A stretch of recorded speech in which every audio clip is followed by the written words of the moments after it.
עכשיו זה כבר בטמפרטורת החדר, זה היה מקודם באזור ה-60 מעלות. אוקיי. אוקיי? אבל כל הקטע זה שזה יקפא ממש מהר. נכון, אז זה כבר... אם היינו משאירים את זה לעמוד בטמפרטורת החדר, זה היה לוקח לזה אני חושב שמה שעוז מנסה להגיד שזה בינתיים לא מצליח לנו. אנחנו בכיוון הנכון, חבר'ה, יאללה, קדימה, לעבוד, לעבוד. טוב, אני רוצה לערבב תוך שאני... הנה, זהו, זה כבר אמור לסגור עניין. וואו. איך זה מרגיש? אני ראיתי אותה מתקשה מול העיניים שלי. הנה, זהו, בסוף אנחנו נקבל משהו מוצג שזה יהיה גלידה. עוד קצת.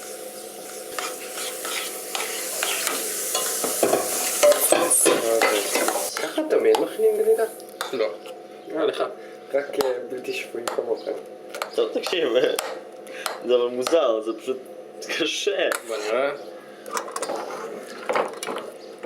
בפריזר אתה אכלת פעם גלידה? כמה זמן לקח להגיע לשלב הזה? כן, זה נכון.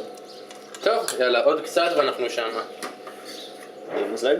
לא, עם הכף עובדת לנו. טוב, זה לא ראי ממש, זה חנקן, כן? זה... אתה נושם את זה, זה באוויר. זה נכון, כנראה נושם כמויות אחרות קצת. תראו אותו רץ על השיש. יאללה. מה? זהו, הנה. יש לנו גלידה, חבר'ה. זה ממש קשה. חבר'ה, גבירותיי ורבותיי, אכלנו גלידה. וואו, כן. 2 כדורים, כן?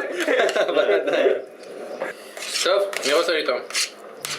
הטעם נפלא, אני רוצה